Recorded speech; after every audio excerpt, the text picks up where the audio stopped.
Hola,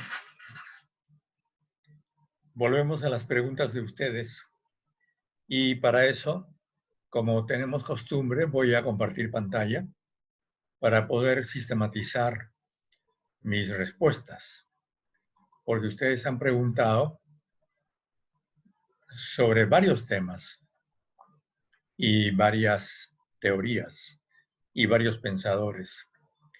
Aristóteles. Bueno, para remontarnos al pensamiento de Aristóteles, tenemos que remontarnos a 5 siglos antes de Cristo. Y Aristóteles no tenía obviamente idea de la sociología y tampoco idea de la ciencia. La idea de la ciencia es muy posterior a Aristóteles. Se produce ya en el siglo XVII. Aristóteles hablaba simplemente del saber, de los saberes distintos, y creía, como ustedes saben seguramente, que había un saber grande, amplio, superior, que cubría todos los saberes. Y pues ese tipo de saber, estoy cambiando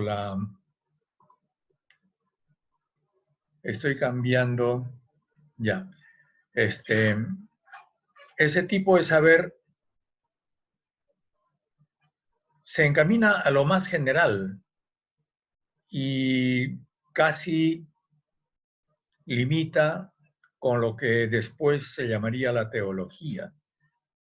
Es decir, la idea de que hay un saber que por encima de todas las cosas, que es lo máximo.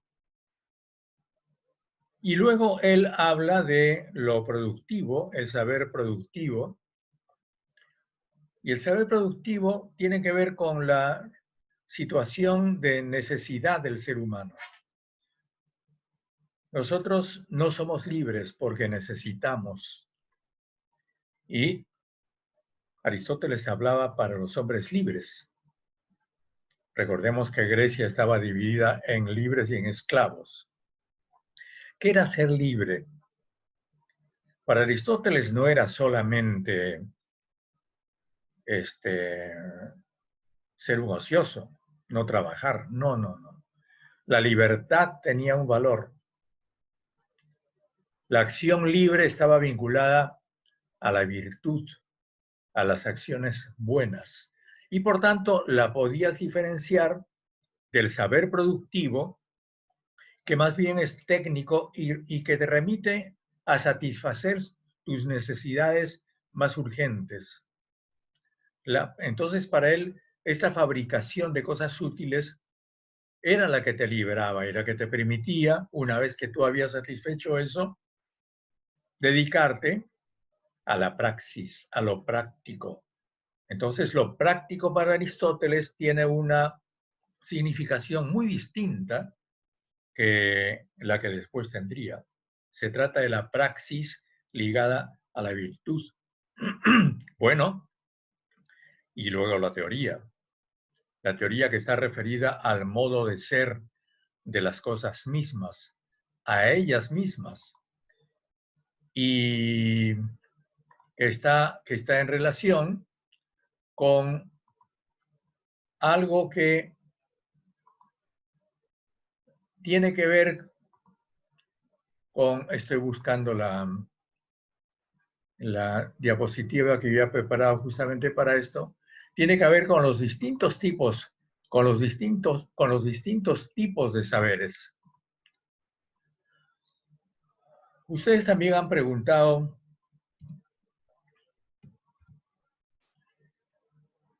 aparte de los tipos de conocimiento en Aristóteles, ¿cuál sería la perspectiva de un sociólogo según Aristóteles? Bueno, no tengo respuesta para eso. Aristóteles no hablaba de sociología. Aristóteles hablaba de política. Entonces, para Aristóteles, no existía la sociedad en sí misma, existía la ciudad. Y la política era el arte mediante el cual podían vivir virtuosamente, productivamente, en términos de la praxis, esos seres libres. Esto, por supuesto, es una visión muy distinta porque posteriormente no solamente, como he dicho, apareció la ciencia, sino además apareció la ciencia política, que trata de separar la política misma, el sentido de la política misma y explicarla mediante un conocimiento científico de tipo positivo y reduccionista. Y apareció también la economía, la ciencia económica, que no es, por supuesto, la economía política o la política que existió integradamente como un conocimiento relacionado con la vida de los hombres libres y con la virtud en la época de Aristóteles. Ahora, Durkheim, como uno de ustedes ha planteado, habla, por supuesto, de las instituciones como parte de lo que va marcando la vida de la gente en nuestras sociedades. Y esta pregunta me parece muy interesante. ¿Cómo vería Durkheim hoy al Perú? Una vez más, distingamos y diferenciemos las dos realidades. La Francia, repito una vez más, de la Tercera República en la que vivió Durkheim, que era una Francia en la cual la industria estaba creciendo, había una clase burguesa más o menos organizada, con un sentido nacional y un sentido de construcción de su país. Diferenciemos esa situación de un país como el nuestro, en el cual esa clase dirigente no existe. Como alguien dijo, no sé si Macera, nosotros no tenemos una clase dirigente, tenemos una clase dominante, pero dominante en el peor de los sentidos. Entonces, no podemos esperar que los grupos que dominan hoy a nuestro país construyan un país. Al contrario, lo que hemos visto es que ellos a lo largo de muchos años han destruido el país o lo han abandonado. Atienden al país solamente para usarlo en beneficio de sus fortunas, pero no construyen un país. No podemos esperar entonces, como habría esperado Durkheim, una cohesión social en el Perú que haga que distintas clases de peruanos, y esto en la visión de Durkheim incluía a los que tienen poder, incluso a los que tienen poder económico, contribuyan a la construcción de una sociedad ordenada, organizada. Eso en el Perú no es posible, porque más bien en el Perú estamos en un periodo muy movedizo, en un periodo de anomia generalizada, porque no entremos ya a este tema que lo hemos examinado más o menos, estamos en un periodo de desintegración de una sociedad y quizá de nacimiento de otra que todavía no sabemos cuál puede ser. Y por tanto, Durkheim seguramente que simplemente tomaría nota del fracaso de las instituciones, de esas instituciones que nosotros hemos recibido, que ya son instituciones viejas e instituciones interesadas en la formación de los individuos que una república como la peruana requeriría. Otra pregunta de ustedes se refiere a cómo la desigualdad y la lucha de clases trascienden a las épocas. La desigualdad es una característica implícita en la naturaleza humana. Nosotros no somos iguales, nosotros nacemos desiguales desde el comienzo. Tenemos distintos colores, distintos sentimientos, unos somos distintos de otros. Entonces, nosotros postulamos la igualdad en términos de derechos, yo diría incluso en términos de oportunidades, ese es el lenguaje liberal más progresista, pero no postulamos el igualitarismo. que es eh, imposible de imaginar, porque no somos iguales todos. Hablamos sí de igualdad de derechos, igualdad de oportunidades, igualdad en nuestra capacidad y posibilidad de defendernos de los abusos del sistema, igualdad en términos de poder construir otro sistema, pero por supuesto eso es bastante distinto de la desigualdad existente en cada sistema. Entonces, esta desigualdad, primero que es una desigualdad natural, luego que es una desigualdad económica y luego que es una desigualdad social y muchos tipos de desigualdades son permanentes en la historia humana, nos han precedido y van a continuar. Y por eso es que trascienden las épocas. Por eso es que podemos hablar de clases sociales distintas, grupos sociales distintos y las contradicciones que ellos tienen o han tenido en la época que podemos llamar esclavista, en el sistema que llamamos feudal, en el sistema que llamamos capitalista. Y siempre, por supuesto, surgirá la interrogante, ¿qué pasaría en un sistema socialista? Ustedes no han planteado esa idea, pero seguramente en un sistema socialista seguiríamos siendo desiguales. Pero ese sistema socialista, o como le llamemos, un sistema ideal que todavía no existe, tendría que tener una política respecto de las desigualdades y una distribución de los derechos y una distribución de las obligaciones y una distribución de las oportunidades y de la riqueza, que no significa necesariamente igualdad ni igualitarismo. Es otra cosa muy distinta. Pero ahí entramos a otro terreno que ustedes no han planteado. Si quieren lo podemos discutir en alguna otra oportunidad. Ahora, las diferencias entre sociología y antropología. Bueno, hay muchos tipos de diferencias. Primero en el origen.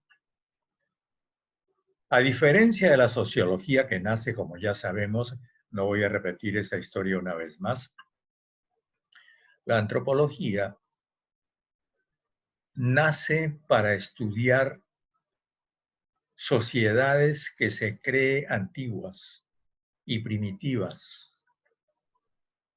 Son los estudios de la antropología de los grandes antropólogos de la época, como por ejemplo Morgan, los que son los antropólogos norteamericanos, en sus estudios sobre África, sobre Polinesia, etcétera, etcétera, aquellos que usa Carlos Marx, pero no solamente Marx, sino Comte también, y todos sabemos que también Durkheim alude a esos estudios, y eso les permite a ellos, a estos filósofos y sociólogos de Europa, de la Europa continental occidental, tener una visión del mundo que clasifica al mundo en eso que nos han legado y que no es necesariamente cierto. Es que estamos divididos en sociedades tradicionales y sociedades modernas. Eso es cierto. Y además añaden una cosa, los evolucionistas, que la evolución te lleva de las sociedades tradicionales o primitivas a las sociedades modernas. Pues bien, la antropología es precisamente la invención de esa idea de las sociedades primitivas. Y por tanto, la antropología, a diferencia de la sociología, tiene un carácter muy inmediato a partir de la realidad que confronta. Es mucho más descriptiva que la sociología. La sociología trata de abstraer un poco más. La sociología habla de las relaciones sociales entre los humanos. La antropología habla de los humanos mismos en grupo. Entonces, yo diría que hay una diferencia de acercamiento. La antropología se acerca más, mucho más a los seres humanos que a la sociología. Hay otra diferencia de origen. Yo añadiría, hay una diferencia de intereses. Porque ¿por qué les interesaba tanto a los norteamericanos y a los europeos estudiar estas sociedades que ellos llamaron primitivas? Porque las estaban explotando, porque querían extraer los recursos que esos grupos manejaban. El drama más fuerte de la antropología terrible, que es un drama de los antropólogos, es el que viven los antropólogos en Estados Unidos, que son contratados para domesticar, para amansar a las denominadas tribus salvajes de la gran pradera norteamericana, cuya tierra necesitaban los colonos para expandir sus haciendas y sus propiedades, y que sin embargo eran pueblos muy evolucionados. Lo que pasa es que sus conocimientos no eran para nada inferiores, eran distintos. Entonces, la antropología nace muy teñida por fines perversos y por fines que, discúlpenme los antropólogos, hay que diferenciar siempre. Por supuesto, estos no son todos los antropólogos. Además, a la antropología también le debemos conocimientos muy importantes, pero tampoco es casual que solamente tengamos la antropología de los pobres, la antropología de los primitivos, y que hayan muy pocos estudios sobre la antropología de los ricos. Entonces, a diferencia de la sociología, que trata de hacer un estudio más o menos general de las sociedades, la antropología nace así, teñida por esta impregnación de origen. Es el entorno social secundario en relación con el ambiente, preguntan ustedes. Voy a buscar esa pregunta para decirla de manera más concreta. Disculpen ustedes.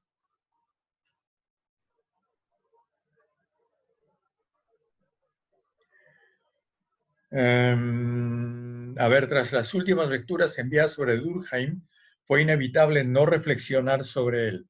Bueno, como ya sabemos, Durkheim cree que los hechos sociales ejercen presión sobre los individuos, etcétera, etcétera, etcétera. Estoy tratando de encontrar la pregunta concreta. ¿Qué dirían si estas instituciones fracasan? Ya lo respondimos. Bauman plantea una llamada modernidad líquida. Vamos a referirnos un poquito a Bauman después. ¿Opina usted que los planteamientos de Durkheim puedan ser útiles para comprender los fenómenos sociales de hoy día?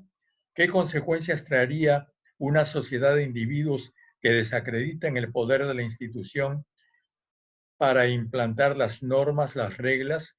Ya dije que esos individuos que desacreditan el poder de la institución serían pues los individuos que están cuestionando toda la sociedad y que para Durkheim no serían deseables porque él vivió otra realidad, entonces él quería el orden en su realidad. No sé si es posible en el Perú defender un orden como el que nosotros tenemos y por tanto no sé si en el Perú sea justo, correcto o ético ser un positivista de la manera en que lo fue Comte, por ejemplo, ¿no?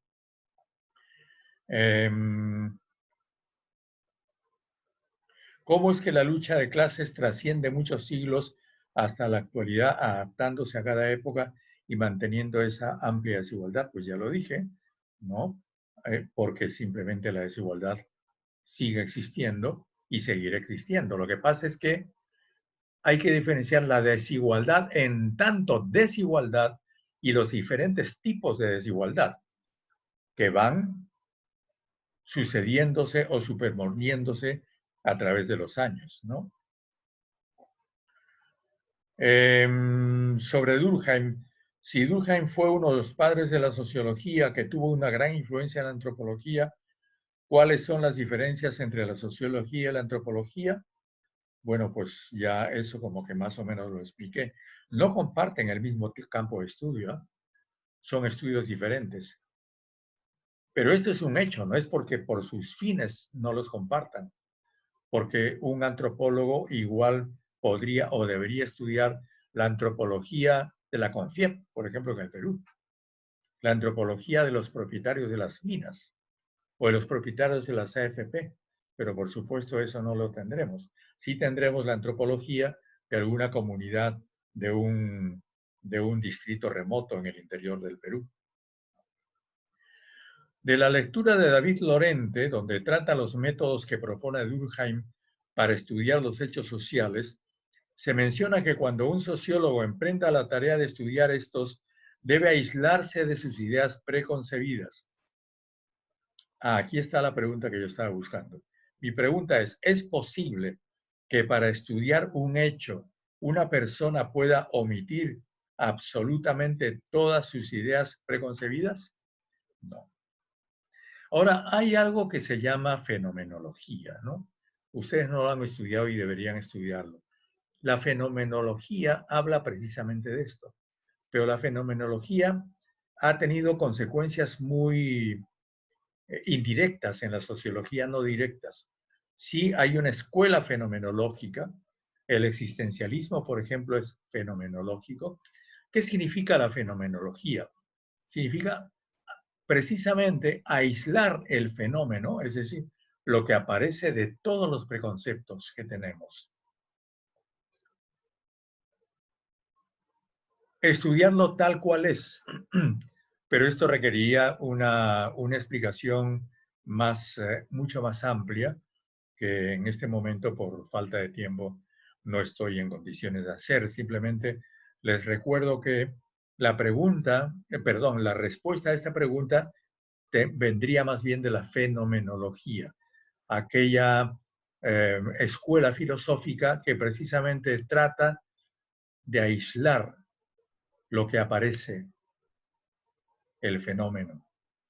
Pero esto hay que explicarlo de manera mucho más, si ustedes quieren, lo puedo explicar de manera mucho más larga.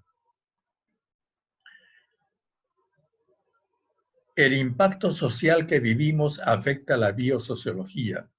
El tema del coronavirus ya es parte de la historia. Aquí está la pregunta. ¿El entorno social sería secundario o principal? En este caso, en el caso de las grandes epidemias y endemias, y para los nuevos sociólogos influiría en la praxis, ya que todos nosotros estamos afrontando esta realidad social. ¿Y cómo se podría llegar a una mala praxis de un sociólogo? A ver, vamos a ver. Desde la sociología podemos estudiar las plagas y las pestes. Sí, sí. Claro, no vamos a estudiar los virus y las bacterias. No, el sociólogo no los puede poner, no puede poner al COVID-19 bajo el microscopio. Eso lo hace el biólogo. Pero el sociólogo sí puede decirte cuáles son las causas de que ese fenómeno exista y cuáles van a ser sus consecuencias. Y para hacerlo, el sociólogo recurrirá al historiador. Y entonces yo voy a ensayar algo que se me ocurrió en todas estas últimas semanas y que simplemente nace de una observación histórica. Yo estoy en condiciones de decir, aunque eso también habría que argumentarlo mucho más, que la peste negra de 1340 fue la que determinó la caída del feudalismo, es decir, de un sistema social, y el paso de ese sistema social a otro sistema que se llamó capitalismo, con el surgimiento de la burguesía. Es decir, estamos hablando de ¿cuántos? 1300 al 2700, 600 años y más.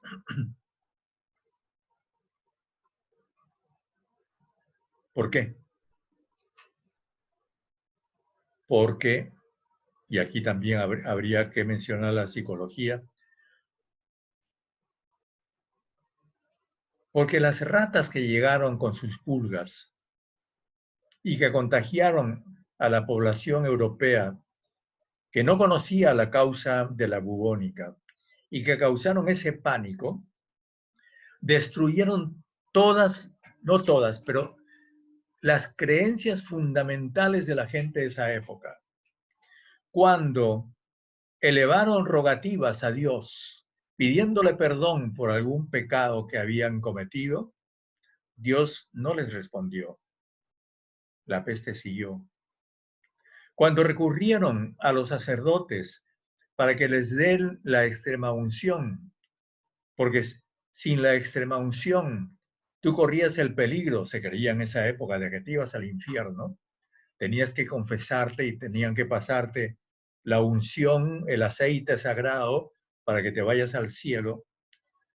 Y tu sacerdote, tu cura, corría de pánico y no se te acercaba y no te confesaba, entonces tú perdías totalmente la fe en ese sacerdote.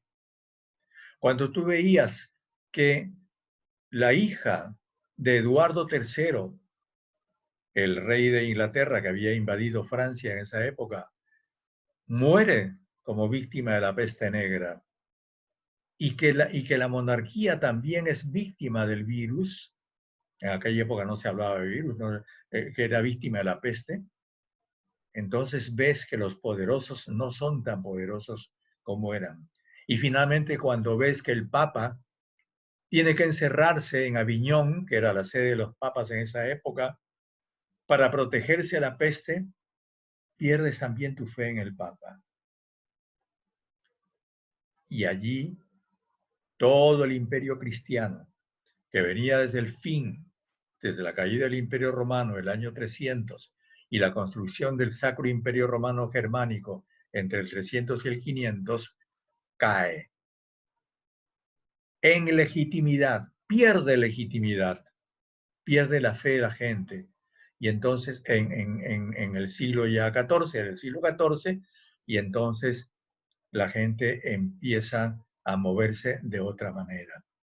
Y empiezan a aparecer movimientos que son considerados herejías, que son liquidados violentamente. Esos años durarían las grandes herejías hasta el mismo siglo XVI, las guerras campesinas que estudiaron los sociólogos de aquella época y los historiadores. En fin, el mundo se mueve y el sistema cayó.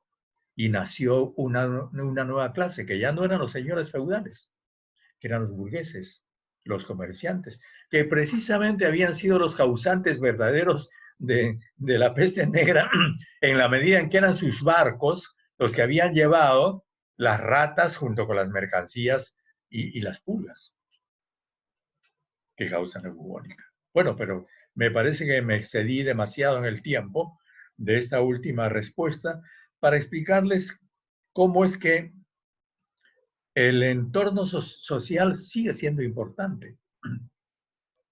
Y más bien creo que va a salir o está surgiendo ya un nuevo enfoque de la sociología que podemos llamar la biosociología o la sociobiología, o como ustedes quieran, porque está casi descontado que este virus que estamos padeciendo no es el primero y tampoco será el último. Otra pregunta.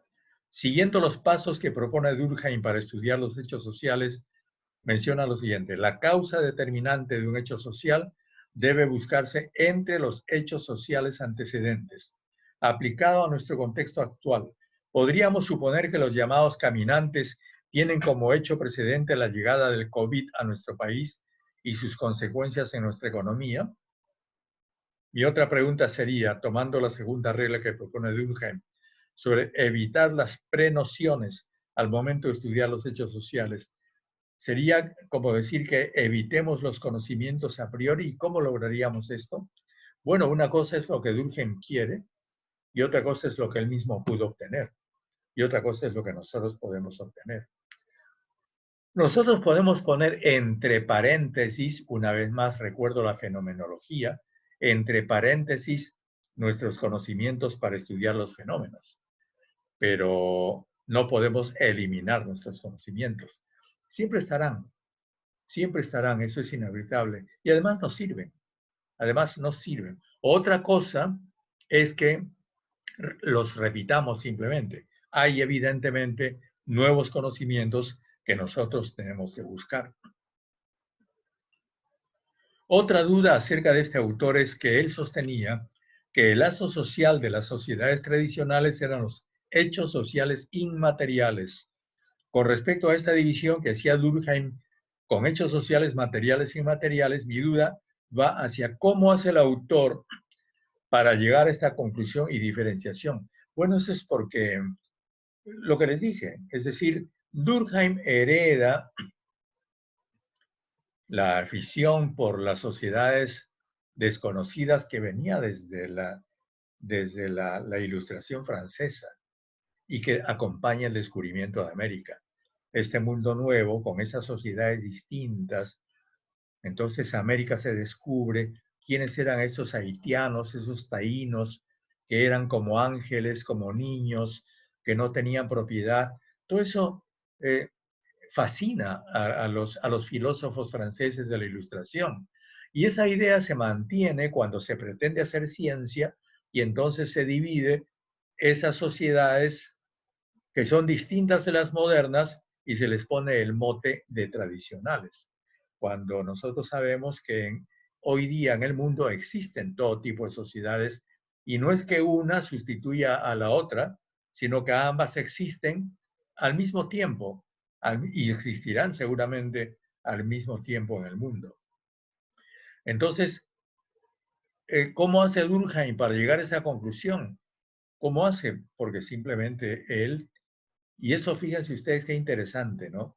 Él no pone entre paréntesis sus movimientos, sus conocimientos anteriores. Al contrario, están en el telón de fondo de la forma como él está dividiendo esta solidaridad orgánica, ¿no? Del otro tipo de solidaridad mecánica que incluye una cierta espiritualidad y que yo no sé por qué llamó mecánica. Ahora, sobre el punto que usted tocó sobre la ética y su relación con la sociología, ¿dónde pueden los sociólogos encontrar una serie de valores comunes en términos de los cuales puedan seleccionar los problemas, hacer sus investigaciones e interpretar sus resultados? La ética. Miren, esa respuesta no la tiene la sociología, la tiene una vez más la filosofía. Las grandes preguntas y las grandes respuestas están en la filosofía. Y hay un filósofo que se llamó Immanuel Kant.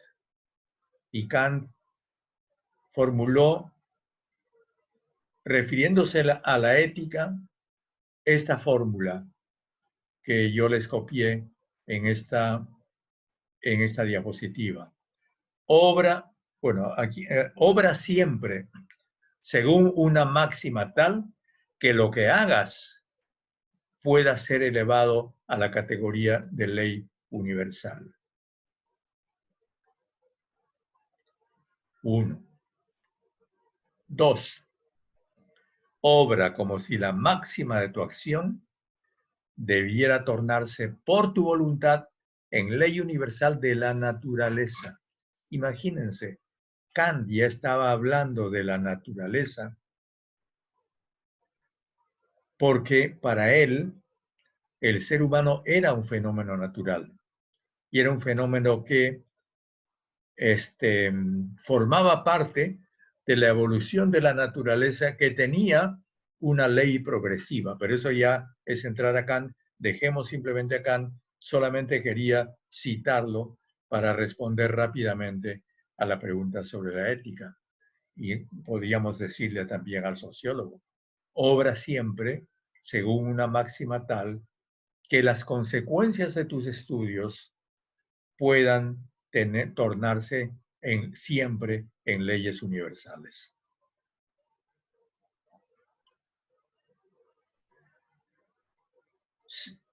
¿Usted cree, me preguntan, que esta pandemia se podría tomar como un hecho social que cambie o mejore en algo la sociología? Bueno, me parece que eso acabo de responderlo. Ahora, en relación a las consecuencias de este cambio social, si puede cambiar o mejorar la sociología, no sé. Eso depende de los sociólogos. Y la praxis de un sociólogo puede ser diseñada hacia las minorías poderosas y dominantes de un país o solo se centra en las mayorías. Supongo que querrás decir en las mayorías pobres. Bueno, pues es justamente lo que les dije acerca de la antropología. Así como no debería existir solamente una antropología de los indiecitos, disculpen que use esa palabra, que puede parecer peyorativa, pero no lo es de ninguna manera. Y no tenemos una antropología de los ricos, tampoco tenemos una sociología de los ricos, pero deberíamos, ¿no? Deberíamos. Y cuando ustedes estudian detenidamente las distintas escuelas sociológicas, van a encontrar que esas escuelas sociológicas les dan la suficiente batería de conceptos como para entrar fuertemente y de manera muy consistente precisamente a ese estudio. Sabemos que los fenómenos sociales son complejos. Si los aislamos, no debemos olvidarnos de los otros factores, ya que nos adentraremos a la multicausalidad. Pero, ¿cómo podríamos evitar la multicausalidad según Durkheim? ¿Cómo podríamos estudiar un fenómeno social sin entrar a ello y de qué modo guiarnos por la única causalidad? Bueno, pues yo creo que es muy difícil. No hay que exagerar en lo que se refiere a Durkheim. Durkheim pretendía esto solamente para la investigación científica, pero no es que él ignorase la multicausalidad. Lo que él quería era poner entre paréntesis, sigo usando una palabra fenomenológica, poner entre paréntesis el resto para referirse solamente a la causa principal. Esto, por supuesto, tiene sus riesgos, pero también no podemos negar que en algunas circunstancias es útil. Las sociedades cambian con el paso del tiempo, por ende los fenómenos sociales también. Entonces podría suponer que cada sociólogo analiza el hecho en un momento determinado. Por ende su teoría sociológica está basada en ese contexto. ¿Por qué razón entonces algunas teorías sociológicas del pasado sirven en la actualidad? ¿Cómo hay algunas teorías sociológicas pasadas con bastante vigencia hoy en día y como hay otras que no? Bueno, es la misma razón por la cual seguimos leyendo a Vallejo. Y Vallejo será eterno, no sé hasta cuándo. ¿Por qué? Porque Vallejo nos habla del ser humano, nos habla de sentimientos básicos que tienen que ver con nosotros como seres humanos. No tienen que ver con tal realidad o cual realidad. Y cuando habla de las realidades concretas, siempre hay detrás de la poesía de Vallejo esa realidad básica, que es una realidad humana. Pero esto también podría decirse a la literatura. Eso es lo que diferencia a los autores perecederos de los autores clásicos. Los autores clásicos en literatura son aquellos que se han referido a estos problemas constantes de la sociedad y de la gente, o también aquellos que han renovado de manera, como James Joyce, por ejemplo, el irlandés de Ulises, ¿no es cierto?, que han renovado la literatura de tal manera, o como Picasso en la pintura, que han pasado a la historia.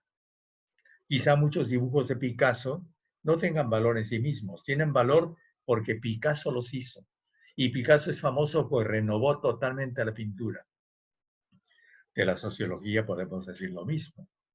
Cada enfoque sociológico, cada escuela sociológica tiene su patrón, tiene su iniciador que marca y que será seguramente muy duradero, no sabemos hasta cuándo.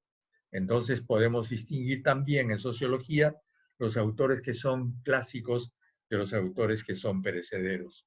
Pero eso nadie lo sabe. Eso lo dirán las gentes que lean, las gentes que estudian, ni ustedes ni yo podemos saberlo. Bueno, chicos, muchísimas gracias. Creo haber respondido solamente en parte a las preguntas de ustedes. Siempre me quedo algo insatisfecho porque, como ustedes comprenderán, el tiempo de un video no es muy grande y entonces, pues simplemente tengo que ajustarme al tiempo y eso me impide volver a examinar de manera más detenida y de la manera que merecen las preguntas de ustedes. Bueno, una vez más nos despedimos. Gracias por las preguntas, felicitaciones por ellas y hasta luego. Hasta la próxima. Que les vaya muy bien y cuídense.